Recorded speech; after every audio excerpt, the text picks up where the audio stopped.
Siamo a 4 minuti dall'uscita dell'autostrada di Vittorio Veneto Sud, siamo a un'ora da Cortina e un'ora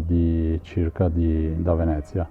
e siamo immersi nelle colline del Prosecco di ACG. Questa era una casa colonica, il proprietario l'ha ristrutturata, quindi inaugurata nel 2017 e poi con l'avvento della nuova gestione che siamo noi, io e mia moglie abbiamo dato il nome anche al ristorante, che volevamo un ristorante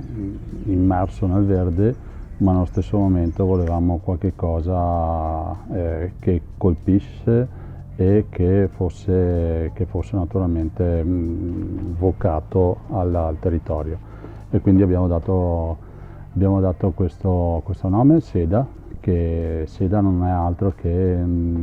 parola dialettale della seta, bacco da seta, che qui una volta al posto dei vitigni c'era la coltivazione del bacco da seta. Il terrazzo, che lo potete vedere qui, ospita circa una quarantina di posti e all'interno siamo sui 35 posti all'interno. Dopo la mattina si inizia con le prime lievitazioni, con i pani e poi naturalmente quello che possono essere i dolci, che io naturalmente sono nato su una pasticceria e quindi ho preso un po' i segreti da mio babbo e portato avanti naturalmente. Mi piace cucinare quello che mi dà il territorio,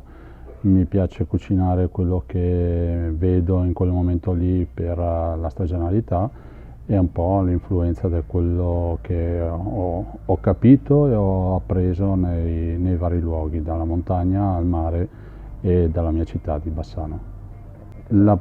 nostra gestione, sia con le camere che con il ristorante, e poi c'è un servizio a parte che, anche se non è di nostra gestione naturalmente, viene dato da questa splendida spa.